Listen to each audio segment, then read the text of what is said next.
super ça.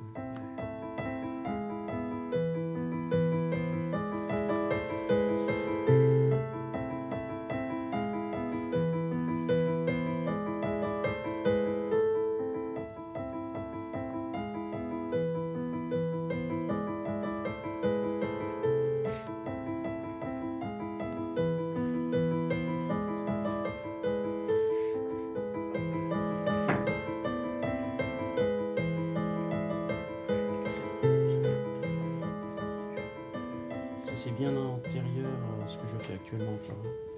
Il y en a certaines qui sont venues nourrir Voyage ancré ou Les chemins contrariés. Il y a pas mal de gouaches. À l'époque, il n'y avait pas d'encre. Ça, il y avait déjà une idée de ce qui allait devenir. Voilà. On voit ce personnage après qu'on retrouve ces personnages. Là, il y a du sable incrusté. Ça, c'est une peinture. On est déjà en mer. Il y a déjà les marins qui sont partis. En fait, je suis hanté par le matriarcat. Il y a eu des sociétés matriarcales. Et je pense qu'elles étaient pacifiques. Enfin, c'est pas, je pense, c'est les historiens qui le disent.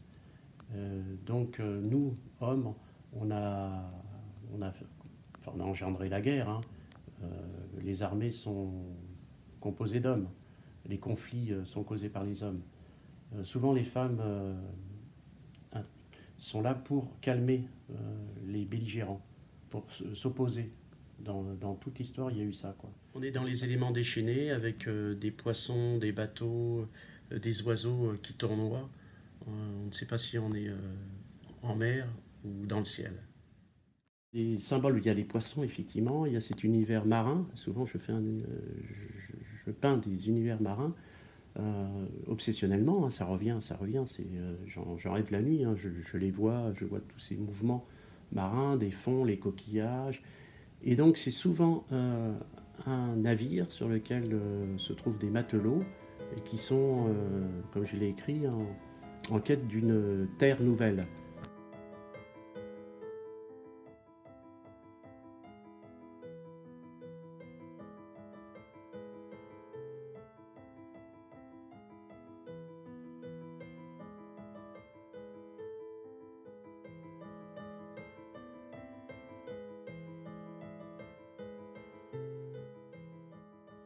Sylvie Fabre est romancière et poétesse.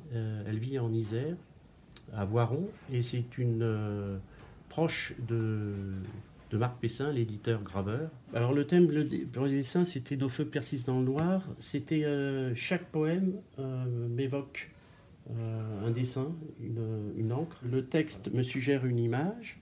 C'est le cas dans ce livre, justement, puisque la plupart des textes, j'ai donné des images.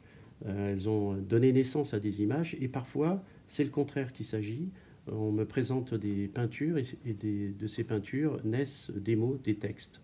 Et alors, je me suis posé longtemps la question, je peux y répondre, que certaines fois, la peinture en elle-même est un texte.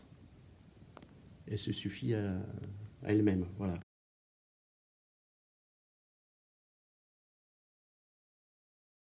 Monsieur François Cheng, de l'Académie française, effectivement.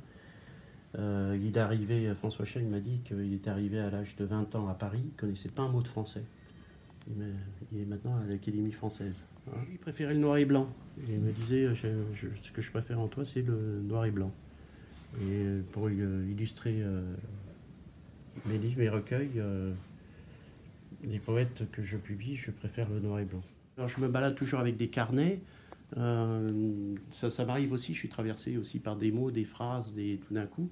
Et je sais que ces mots-là, ils vont annoncer soit un recueil, soit un poème, soit un récit, une nouvelle, parce que j'écris aussi des nouvelles.